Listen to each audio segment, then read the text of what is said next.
Desconcentração e descentralização na administração pública. Quer saber mais sobre esse tema? Acompanhe a nossa videoaula.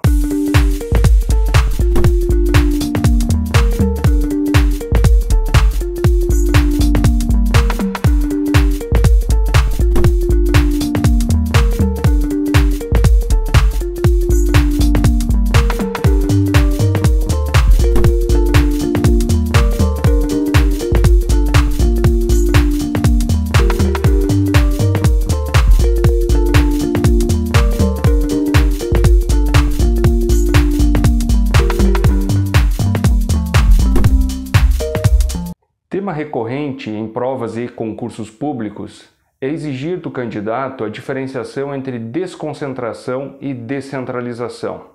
Palavras com grafias muito semelhantes, mas que têm um significado bem diferente dentro do direito administrativo. Esse é o conteúdo da nossa aula de hoje, onde a gente vai abordar os principais aspectos diferenciadores desses institutos. Para compreender bem essa temática, nada melhor do que um exemplo prático. Nós vamos abordar aqui o exemplo do município, porém, ele se aplica tanto para a União, para os estados, para o Distrito Federal. O município, ele é estruturado dentro da sua hierarquia através do prefeito, do vice-prefeito. Então, o eleitor elege no âmbito municipal um prefeito e um vice-prefeito. Porém, esse prefeito ele não tem condições, de administrar, de gerir, organizar todo o município sozinho. É por isso que ele precisa atribuir a outras pessoas, assuntos determinados conforme algumas especialidades. É por isso que o município vai dividir a sua estrutura em secretarias. No âmbito federal são os ministérios. Então vai ter a Secretaria de Educação, a Secretaria de Saúde, uma Secretaria de Obras. Dependendo da característica do município, eventualmente vai ter uma Secretaria de Turismo, por exemplo, regiões litorâneas, praias. Pode ser criada uma Secretaria de Turismo, uma Secretaria de Cultura, eventualmente o município pode estruturar a Secretaria de Cultura junto com a Secretaria de Educação. Então, dependendo das peculiaridades e da característica deste município, vai se dividir essas temáticas, esses assuntos, numa maior amplitude ou eventualmente vai ser concentrada em algumas secretarias, temas, temáticas, assuntos afins. Então, nesse sentido, o prefeito então cria algumas secretarias e dentro dessas secretarias vai ter os secretários, geralmente cargos de comissão, de confiança do prefeito. Por quê? Porque aquele poder que estava concentrado na mão do prefeito, ele vai ser desconcentrado. Então aqui é a primeira informação sobre a diferenciação entre desconcentração e descentralização. Aquele poder que estava concentrado na mão do prefeito vai ser desconcentrado dentro das secretarias, através dos seus secretários. Vejam que o prefeito ele vai dar poder a alguns secretários. Então, por isso que se dá através de cargos de confiança. Ele vai dar para pessoas que são de sua confiança, os chamados CCs. Dentro das secretarias pode haver a subdivisão dessas secretarias em órgãos especializados em determinadas matérias. Por exemplo, numa secretaria de obras pode ter um departamento de estradas, uma estrutura administrativa que vai cuidar apenas da malha viária das estradas daquele município. Eventualmente, a distribuição de água pode ser dada através do próprio município e ser criado um departamento de águas. Aqui vão ter o quê? Diretores, chefias desses departamentos. Então vejam que o que está acontecendo aqui. Aquele poder que estava concentrado na mão do prefeito foi desconcentrado para essa secretaria e dentro dessa secretaria ocorre uma desconcentração para esses departamentos. Então esse é o Instituto da Desconcentração, em que o poder dentro da mesma estrutura dentro da administração direta, tanto quanto a União, Estado, Distrito Federal ou os municípios, ele desconcentra o poder que estava na mão de uma pessoa. Então a gente elegeu o prefeito não tem condições de tocar toda a administração sozinha, tá? Ele vai eleger pessoas de sua confiança e vai desconcentrar esse poder que estava na sua mão. Mas vejam que dentro dessa estrutura ainda há hierarquia. Algumas características diferenciadoras entre desconcentração e descentralização a gente vai ver logo à frente, mas já fica essa notícia, já fica algumas características que a gente já consegue identificar entre a diferença entre desconcentração e descentralização.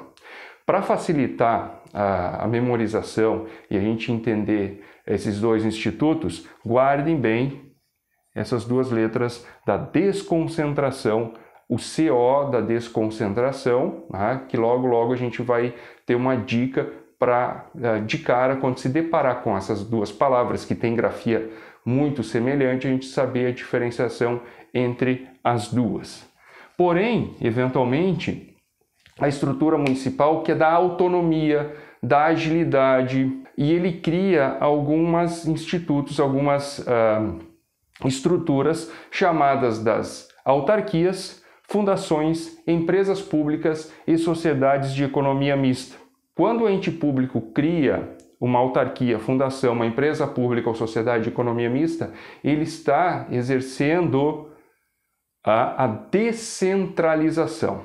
Vejam aqui que está tudo centralizado na administração direta, porém desconcentrado dentro da administração direta, mas ela mesma vai executar. A administração direta executa os serviços, as obras. Eventualmente, o ente público precisa dar dinamismo. Criou-se uma estrutura tão grande que fica difícil de gerir dentro da administração direta. E ele quer passar isso para a administração indireta. Isso se dá através do Instituto da Descentralização, onde são criadas autarquias, fundações, empresas públicas, sociedades de economia mista. Então isso ocorre a descentralização. Vejam que na descentralização nós temos as duas letras CE, tá? E aí a gente vai entender um pouquinho da diferenciação das principais características diferenciadoras entre desconcentração e descentralização no quadro a seguir. Tá? Então aqui a gente consegue identificar visualmente e inicialmente a diferença entre desconcentração e descentralização. Um exemplo aqui, o Departamento de Águas. A distribuição de água potável dentro do município. Pode se dar através da administração direta, dentro de uma secretaria, por exemplo, Secretaria de Obras, e dentro, por exemplo, pode ser criado um departamento específico de água só para cuidar desse assunto, através de servidores concursados, tá? E aí a administração diretamente presta esse serviço. Porém, ele quer dar mobilidade, quer dar dinamismo, quer dar autonomia, e aqui uma palavra bem importante para a diferenciação entre desconcentração e descentralização. Nesse serviço, ele pode criar, né, uma autarquia, uma empresa pública, uma sociedade de economia mista, e ele descentraliza. Vejam aqui, ele dá autonomia. Então aqui a gente tem uma outra característica diferenciadora entre a desconcentração e descentralização, é a questão hierárquica, né, o poder hierárquico. Aqui existe um poder hierárquico, aqui deixa de ter uma hierarquia entre a autarquia, entre a fundação e a entidade que a criou. Vamos lá para os principais elementos diferenciadores entre desconcentração e descentralização.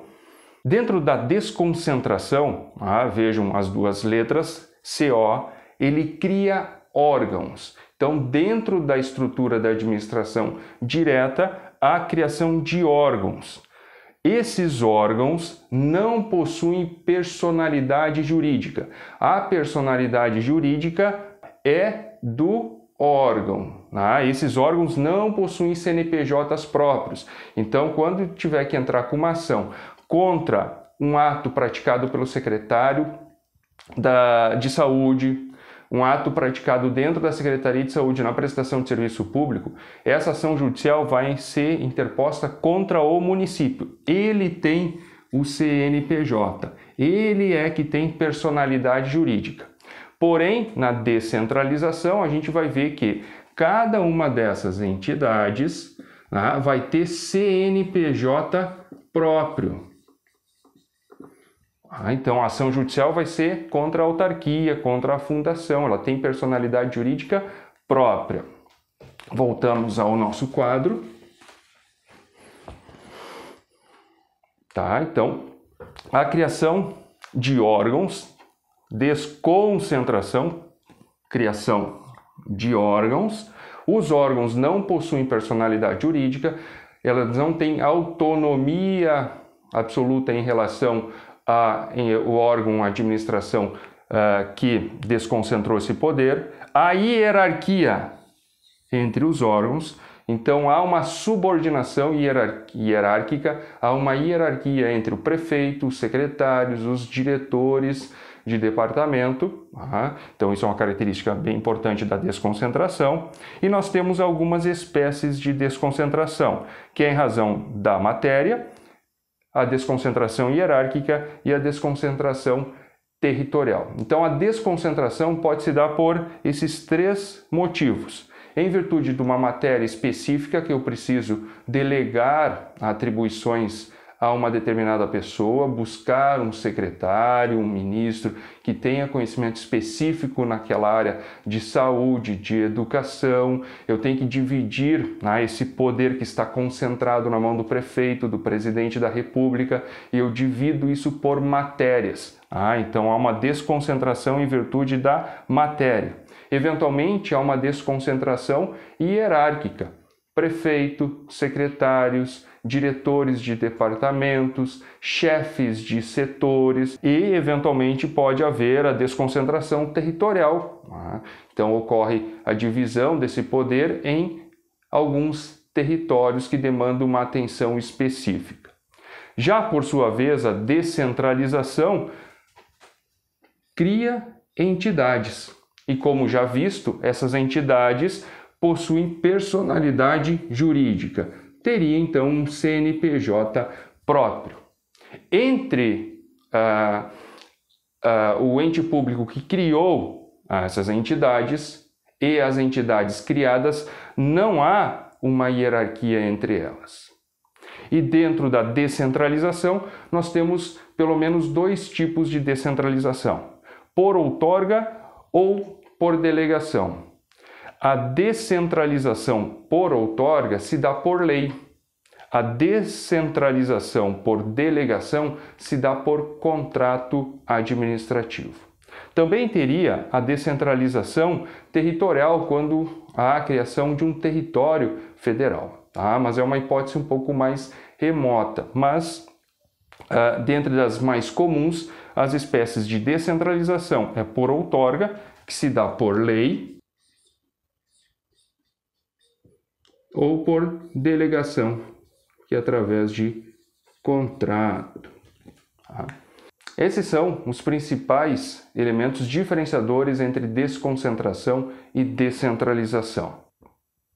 Se você sabe qual é a diferença entre descentralização por outorga ou por delegação, deixe sua resposta nos comentários. Nos vemos nas próximas videoaulas. Bons estudos, até breve.